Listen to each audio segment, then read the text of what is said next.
it's Heather, otherwise known as the Canadian Robot Lady. I'm here to share my project. Let's get things started with a quick intro from my good friend and fellow YouTuber, Steve Leto of Leto's Law. Has the Canadian Robot Lady checked in? Yes. And by the way, and she'll tell you all about it, she recently painted her car with a roller. And she told me she's going to do it. And she goes, Steve, I saw this video about how you can paint your car with a roller and it comes out. I mean, what are you talking about? How could that come out well? That's like saying like Van Gogh painted something with a roller. Like what? She goes, no, it can be done. And she sent me photographs of the work in progress and it looked impressive. So I think she managed to pull it off. So yeah, the Canadian Robot Lady has some interesting hobbies, shall we say. Interesting hobbies indeed. Well, let's get this video rolling. Here's the Mazda MX-3 Precidia, as they're known in Canada, that I purchased in September of 2020 from a family just west of Armstrong, BC, and meant that the car would have to go on its own power several hundred kilometers to get back to Saskatchewan.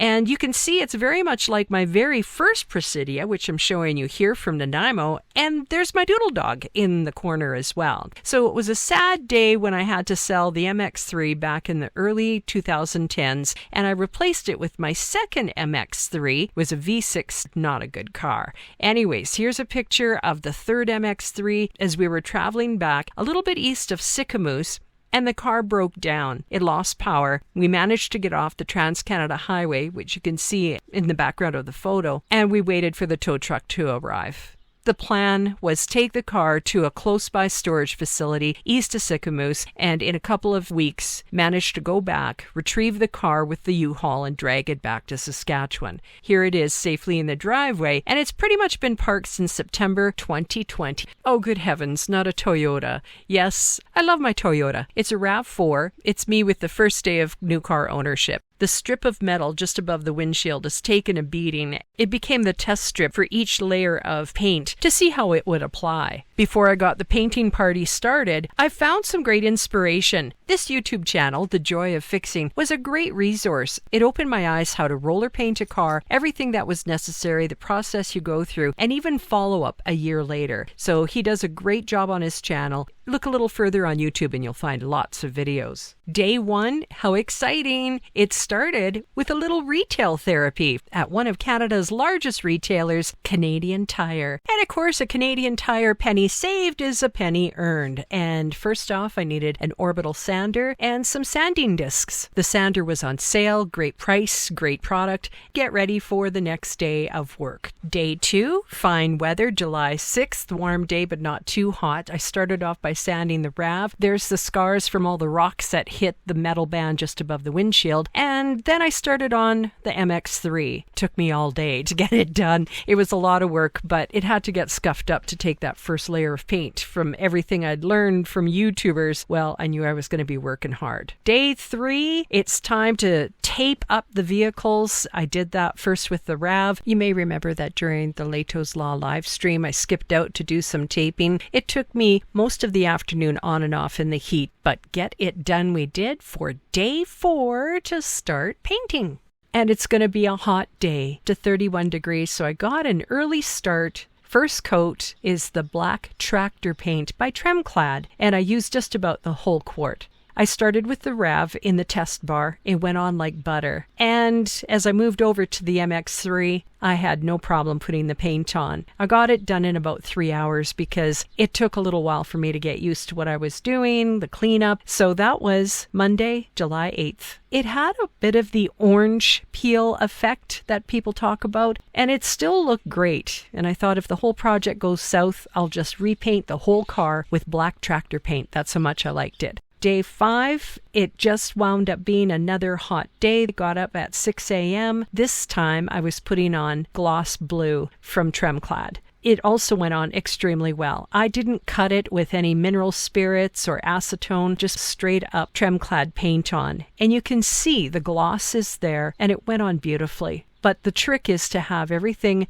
well taped and just be prepared. Have all your supplies at hand. I did the coat in about 2.5 hours. Very happy with the effect and looking forward to the next day, which is a combination of products. Day 6, a hot day. 36 is the forecast high. Believe me, I was out there early. It took about 2.5 hours to do the coat of 50% Tremclad gloss dark blue with a clear gloss Tremclad and 2 heaping teaspoons of the Hemway glitter. Of course, it's an iridescent silver, so having it mixed up in the blue calms down the overall effect. Probably a good thing. It turns out very nicely. You can see the sparkles. They're starting to come through. It's a little bit of a rough feel, but it'll go away with the more clear coat you can put on the finish. So far, so good. For the next 4 days, it's too hot to be out there, and I had other projects on the go. So I came back to the final coat on Monday, July 15th. I was so excited about the outcome. I had to take all of the taping off to take a look at the car. I'm absolutely thrilled, and I'm still not done. I have one more coat left to go, but just highlighting what the glitter looks like, but you'll see it now in the sunshine here, and I'm just thrilled. It turned out so much better than my wildest dreams. How exciting. Day 7 and still a very warm day. It took a few days to get back to it. I just wanted the paint to cure for a while. Finally getting back to the final coat on the project. Now it's the 4th coat and it's a combination of 80% Tremclad clear gloss and 20% dark blue gloss plus 2 heaping teaspoons of Hemway glitter. And in the words of a friend, when it comes to glitter, hey, a little glitter is always good. It just makes everything so happy. overall, the car is looking pretty snazzy. It makes my heart skip a beat. I did a few close-ups to capture the glitter.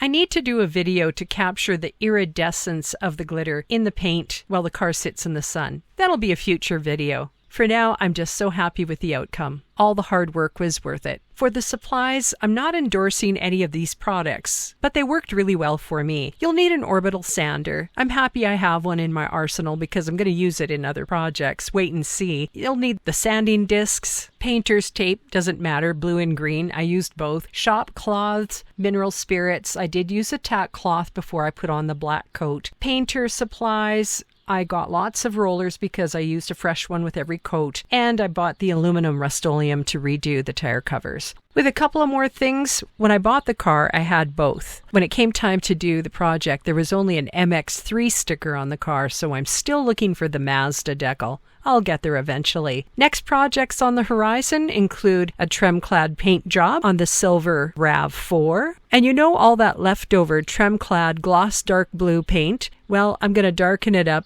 and probably repaint my kitchen cupboards. And I might surprise you with a video of those projects.